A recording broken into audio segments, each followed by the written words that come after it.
Welcome to another Wise Guys tutoring video, and we're continuing our series in the BA2 Plus calculator series, and we're going to look at the cash flow function to calculate net present value.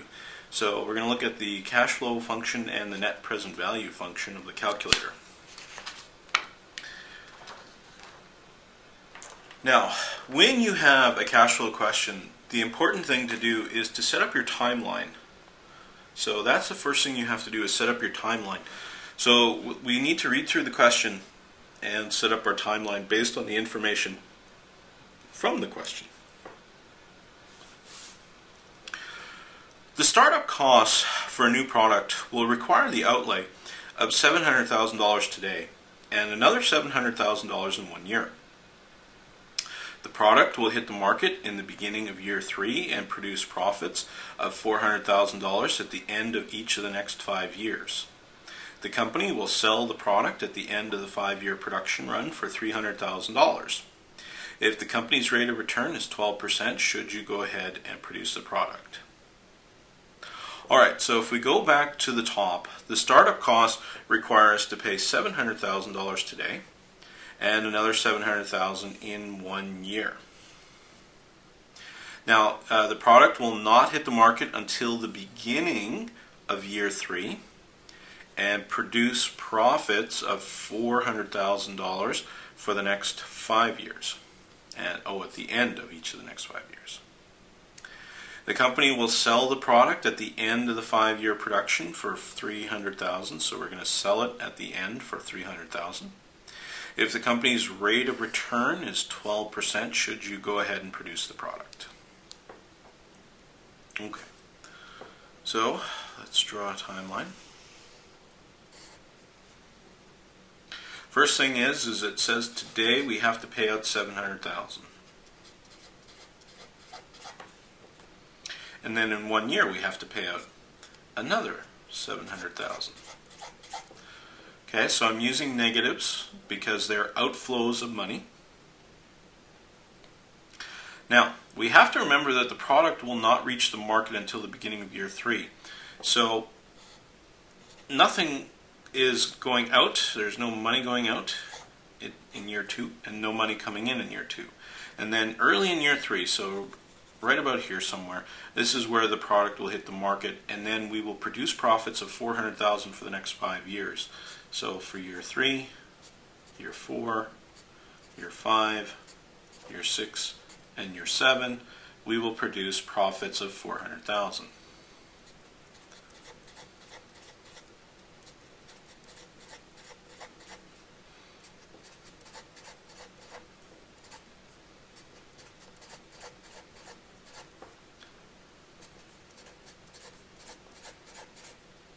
So our timeline should look something like this. So we're going to pay $700,000 out today, another $700,000 out in 1 year. Then we're just going to develop the product for that year, so then there's nothing coming in, nothing going out at the end of the 2nd year. Early in the 3rd year, the product hits the market, produces profits of $400,000 for 5 years in a row, so 1, 2, 3, 4, 5. And then at the end of the 5 years, we'll sell it for $300,000, so then we get another $300,000 here at the end, so we're actually getting $700,000. Okay. Now, to do this on the calculator, you push the CF button. It's right next to the second function. You do not have to press the second function. You can just go ahead and push the CF button. Then, to make sure that there's no old data to corrupt the new data, you go second clear work. Clear work is the CEC button down in the bottom left corner, so you go second clear work. Now, CF0 means what did we do today? So let me just turn the calculator sideways here for a second. So what we did today is we paid out $700,000. So we want to type that in. Then hit the plus minus button to change it to a negative, and then the enter button. Have to remember this plus minus button because remember this is a negative payment. Then it goes to CO1. CO1, we paid out another $700,000.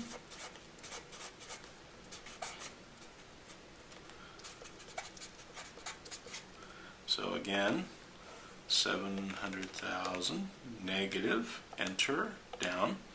F stands for frequency, so how many times in a row did that happen? So this was CF0 here, this is CO1. As you can see, it only happened once. So FO1 automatically comes up 1. After you hit the enter button for CO1, FO1 automatically comes up as 1, so we can just push the down arrow and go to CO2. Now for CO2, that's where the 0 is. So the 0 here, this is CO2, and that only happened once. So we type in the 0, enter, down arrow. Enter is already on your screen, so you can just hit the enter button, down arrow. And then it only happened once, so you can just push the down arrow to go to CO3. Now, at CO3, that's where we start making the 400,000. And we do that 1, 2, 3, 4. We do that 4 times in a row. So we type in the 400,000, hit the enter button, then the down arrow. So 400,000, enter, down, and then we get to the FO3, and we said that that was 1, 2, 3, 4 times. So we actually type in 4, and then enter. This tells your calculator that the 400,000 happened 4 times in a row. Then we go to the last one, CO4, and this is the last one over here. This is the 700,000. So 700,000, enter,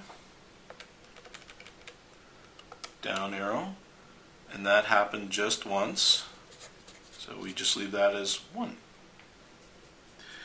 Once we're done,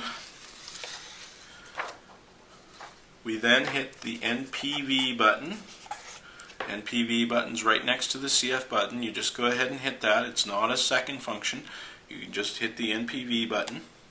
And what comes up is I. This is our rate of return. So the rate of return was 12%.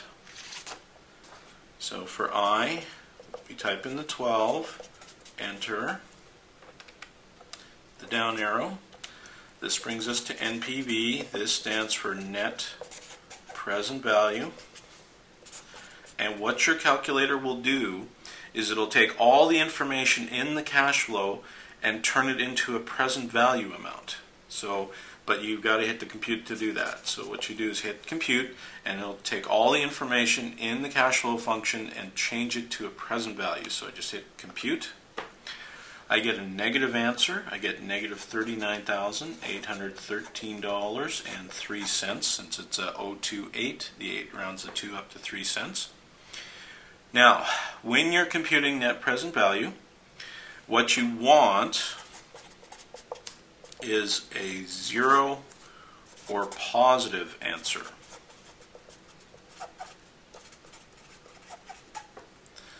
So if this happens, you get a 0 or positive answer, you say yes.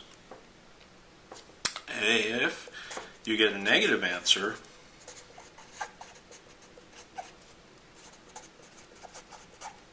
then you say no.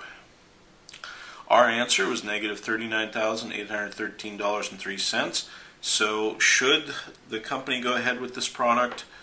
No, we should not produce this product.